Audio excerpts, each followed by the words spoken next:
बोध गया जो है बुद्धिस्ट समाज का सबसे महत्वपूर्ण, सबसे बड़ा धार्मिक स्थल है अगर देखा जाए तो। और वहाँ पे ही उसका नियंत्रण, कंट्रोल, सब कुछ अगर बुद्धिस्ट समाज के पास नहीं होगा तो इससे बड़ा अन्याय दूसरा कुछ हो नहीं सकता। पिछले कुछ सालों से अगर आप लोगों ने देखा होगा तो मैं बाकी सारी जो हमारी धार्मिक माइनॉरिटीज़ हैं देश में, सिख, क्रिश्चियन, बौद्ध, बुद्धिस्ट के अलावा मुस्लिम्स और पारसी वगैरह, इन सब लोगों को बोलता रहा हूँ कि सबसे ज़्यादा अगर अत्याचार और प्रताड़ना किसी धर्म की हो रही है माइनॉरिटी वाले, तो इस लड़ाई को लड़ना चाहिए। बोध गया की लड़ाई को हमको सबको बनाना चाहिए, ताकि अगर ये लड़ाई हम जीतेंगे तो वक्फ एक्ट जो आ रहा है वो लड़ाई भी जीतेंगे। सिखों के जो SGPC एक्ट, जिसको अभी थोड़ा बहुत मजबूत कहा जा सकता है, उसके ऊपर भी हमला होगा। क्रिश्चियंस के ऊपर हमला तो मुसलमानों के साथ एकदम पूरी ताकत से हो ही गया है। उसकी मिसाल आप नॉर्थ ईस्ट में देख ही सकते हैं, मणिपुर में ख़ास तौर पे, जहाँ सैकड़ों की तादाद में चर्च को जलाया गया है। तो मेरा ख्याल ये है कि अब ये समय आ गया है सभी माइनॉरिटीज़ के लिए, और ख़ास तौर पे शेड्यूल कास्ट, शेड्यूल ट्राइब के लिए भी, कि वो बोध गया के इस आंदोलन में पूरी ताकत से सब मिल के साथ दें। मेरा ऐसा सभी से अपील है। और एक जॉइंट कॉन्फ्रेंस भी बुलाई जाए सभी माइनॉरिटीज़ के धार्मिक, असली धार्मिक लोगों की, ये जो RSS के एजेंट धार्मिक लोग हैं उनकी नहीं, ताकि हम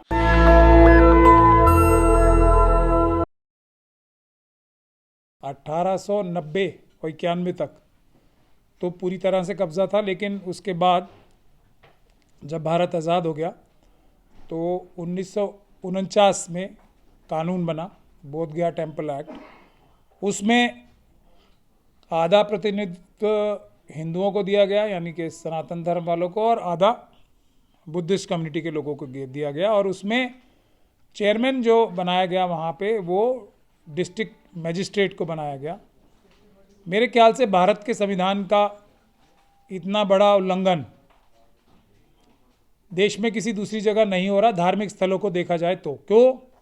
क्योंकि बोध गया जो है बुद्धिस्ट समाज का सबसे महत्वपूर्ण, सबसे बड़ा धार्मिक स्थल है अगर देखा जाए तो। और वहाँ पे ही उसका नियंत्रण, कंट्रोल, सब कुछ अगर बुद्धिस्ट समाज के पास नहीं होगा तो इससे बड़ा अन्याय दूसरा कुछ हो नहीं सकता।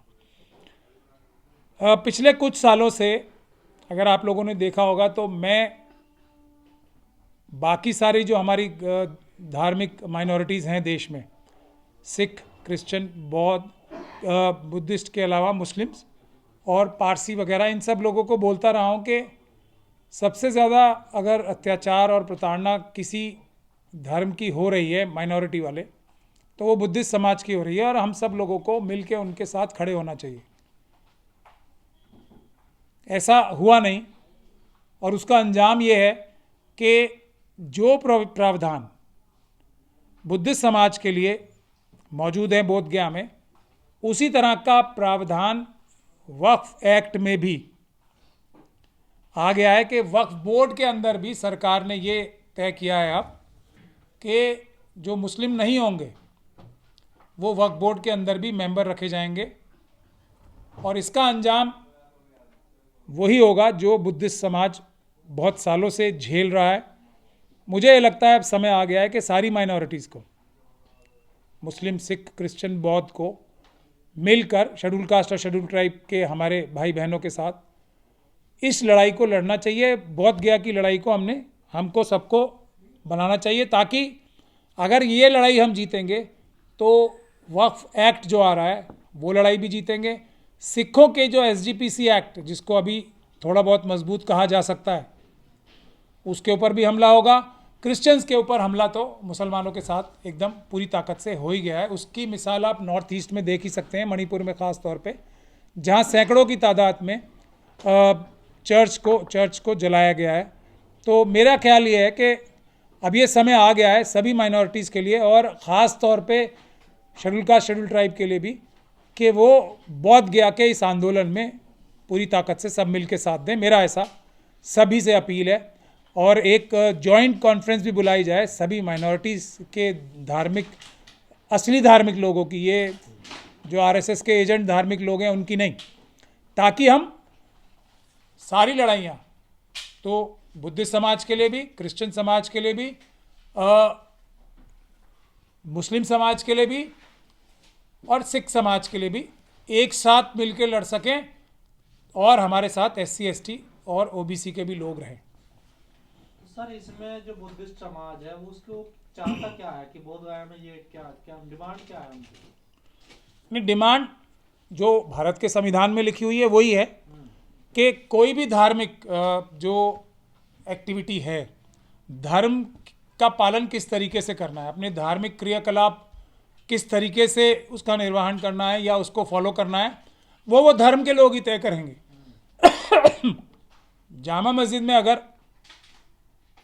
मैं ख़ास तौर पे मुसलमानों को समझाने के लिए बता रहा हूँ, ताकि क्योंकि ये समय आ रहा है उनके लिए बहुत जल्दी, अगर वो अपने ये फ्रॉड नेताओं से छुटकारा नहीं पाएंगे, अगर जामा मस्जिद में एक तो जो इमाम होते हैं वो नमाज़ पढ़ाएं, और साथ के साथ कोई जो पंडित महाराज हैं उनको भी लाके वहाँ पे पूजा भी करने का अवसर दिया जाए।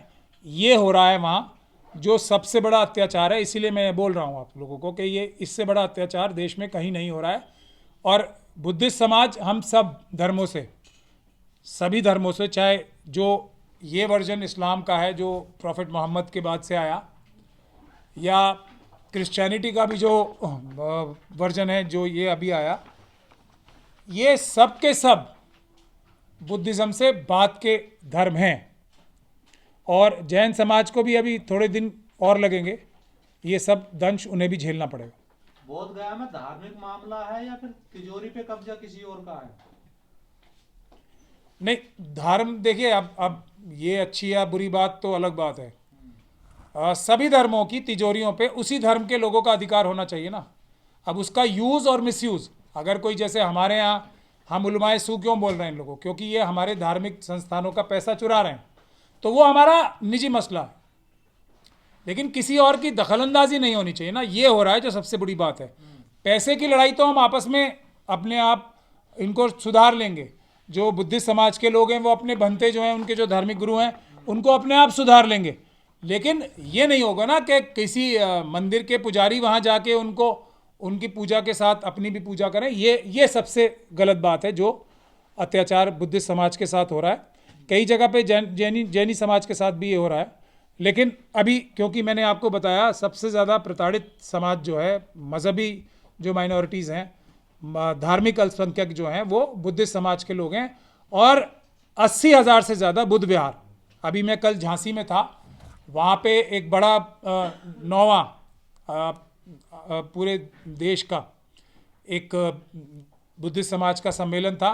वहाँ जाके भी मैं वादा करके आया हूँ कि ना सिर्फ बोधगया में हम सब लोगों को बुद्धिस्ट समाज का साथ देना चाहिए, सभी लोगों को जो भी अम्बेडकरवादी हैं, बल्कि एक स्कीम बनाने के लिए भी हमें कहा है, जिसको मैंने कल ऑफ़र किया है, क्योंकि मेरा काफ़ी दिन से बुद्धिस्ट समाज से इंटरेक्शन इस बारे में चल रहा है कि 80,000 बुद्ध विहार आज़ाद कराने के लिए मैंने अपनी लीगल सर्विसेज जो मुझसे बुद्ध समाज कह रहा था उसकी मैंने तैयारी कर ली है। और मैंने कल वहाँ ऐलान भी कर दिया है कि अब मैं पूरी तरीके से तैयार हूँ उस काम को आगे बढ़ाने के लिए। लेकिन सर बुद्ध जो धर्म है ये तो इंटरनेशनल है, और आंदोलन तो कई बार यहाँ बड़े आंदोलन भी हुए इस मुद्दे को लेकर, तो क्या इंटरनेशनली कोई दबाव नहीं पड़ पा रहा है यहाँ पर? देखिए, अब इंटरनेशनल, मैं तो भारत देश की समस्याओं को भारत देश के बहुजनों से ही के साथ मिलकर सॉल्व करने का पक्षकार हूँ। जो लोग बाहर जाना, सवाल ये भी है ना कि जो पैसा आता है बुद्धिस्टों के लिए जो बोध गया में आता है वो बाहर से भी बहुत ज्यादा पैसे का ही तो मामला है ना सारा सर। नहीं, पैसे का मामला है, मैं वही कह रहा हूँ ना आपसे। अगर वो पैसा आ रहा है, और इसमें कोई शक नहीं है कि बहुत बड़ा पैसा आ रहा है, इसमें कोई भी शक शुबे की गुंजाइश नहीं है। जापान से, सारे जो हमारे साउथ ईस्ट एशियन कंट्रीज़ हैं, चाइना से भी, ताइवान से भी, इंडोनेशिया, मलेशिया, सब जगह से पैसा आ रहा है। ये आप इधर से ले लें, सियाम से ले लें, कहीं से ले लें, पैसा तो बहुत आ रहा है। इसमें कोई शक और शुबे की गुंजाइश, वियतनाम से ले लें, आ रहा है, बहुत आ रहा है पैसा, क्योंकि धार्मिक आस्था है ना बुद्ध के प्रति। तो अब जो पैसा आ रहा है वो भी हड़प जा रही है। जो वहाँ पे पुजारी बैठे हैं वो उसमें से ज़्यादातर पैसा तो वही हड़प जाएंगे। अब बुद्धिस्ट समाज के लोगों को कौन पूछेगा। ये तो अभी थोड़ी थोड़ी जागृति आ रही है, और क्योंकि बाकी भी माइनॉरिटी की अल्पसंख्यकों की पिटाई होनी शुरू हुई है अब ज़्यादा, तो अब एक दूसरे का साथ देने की याद आ रही है। तो यही है ना, अगर हम एक दूसरे का कमज़ोरी में साथ नहीं देंगे तो हमारा नंबर आने ही वाला है। तो बटोगे तो कटोगे, यहाँ अप्लाई होता है और कहीं नहीं होता। यह व्यवस्था तो 1949 से चली आ रही, तो आज 2025 में आप लोगों को याद आई? नहीं, 1949 से अगर ज्यादती हो रही है तो अचानक याद क्यों आई, ये सवाल है। नहीं, अचानक याद नहीं आई है। ये आंदोलन आज से नहीं चल रहा है, लेकिन वो मुखरता से नहीं चल रहा है। उसकी सबसे बड़ी वजह यह है, इसमें गलती आप लोगों की है, बिल्कुल भी बुद्धिस्ट समाज की गलती नहीं है। अब गलती कैसे, वो भी मैं बता दूं। अरे सोशल मीडिया वाले जो हो ना, आप ये ईमानदार पत्रकार भी पैदा हो गए अब।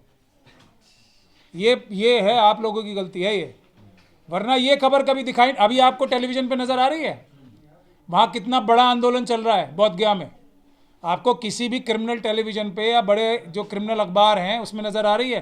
तो ये सरासर आपकी गलती है कि आप कमज़ोरों की, दबे कुचलों की आवाज़ जो है इतनी मुखरता से पूरे देश और दुनिया में पहुँचा रहे हो। बौद्धिस्टों के ऊपर कोई पीसी नहीं की है, जहाँ तक मुझे याद है। जी, इसके पहले बौद्धिस्ट के ऊपर कोई पीसी, इससे पहले अभी मान लीजिए कल झांसी गए थे, या इसके 5 साल पहले कौन सी की थी आपने, अगर आप वो बता देते तो आपको मैं बता दूं, आपके ही चैनल ने मुझे कम से कम 1 दर्जन से ज़्यादा बार कवर किया है बुद्धिस्ट समाज के प्रोग्राम्स में भी, और उनके लिए मजबूती से आवाज़ उठाते भी।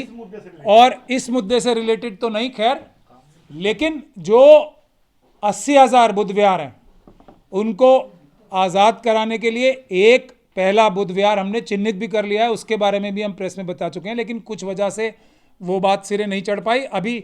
इसीलिए कल मैंने जाके झांसी में भी ऐलान किया था कि अब मैंने अपना लीगल जो मुझे इलाहाबाद में लीगल टीम चाहिए थी वो मैंने बना लिया। तो अब मैं उसके लिए तैयार हूँ। कल अगर आपने देखा होगा, आपके चैनल ने रिपोर्ट भी किया है, तो कल मैंने उसका ऐलान किया। तो ऐसा नहीं है बड़ा हो गया क्या आंदोलन बोधगया वाला?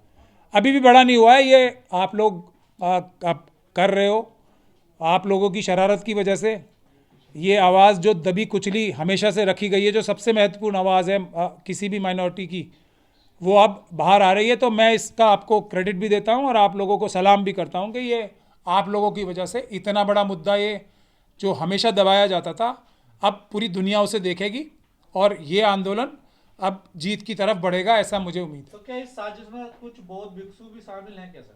नहीं, वो तो हर जगह होते हैं। देखिए, ये कोई बौद्ध भिक्षुओं को कहना स्पेशली कोई मतलब कोई रॉकेट साइंस नहीं है। ये हर धर्म के जो ज़्यादातर बड़े लोग हैं उनको आरएसएस और बीजेपी खरीद लेती है। यही तो उनका तरीका है। यहाँ तो पॉलिटिकल पार्टीज़ के अंदर जो हैं हमारी बड़ी बड़ी, उसके अंदर लोग हैं उनके एजेंट। अभी शशि थरूर साहब का लेटेस्ट नाम आ ही रहा है। तो ये कोई आश्चर्यचकित होने की बात नहीं है, लेकिन जो आम लोग हैं, और बुद्धिस्ट समाज की तो पॉपुलेशन भी जितनी है उससे कहीं कम करके रिकॉर्ड की जाती है। ये एक अलग साजिश है जिस पे हम किसी अलग दिन बात करें। नेशनल दस्तक की आपसे गुजारिश है कि अगर इसको बचाना चाहते हैं तो नेशनल दस्तक को सब्सक्राइब करने के लिए रेड कलर के सब्सक्राइब बटन को दबाएं, फिर बेल आइकन की घंटी दबाएं। नेशनल दस्तक को बचाने के लिए बहुत जरूरी है कि हर खबर को शेयर करें, लाइक करें, कमेंट जरूर करें।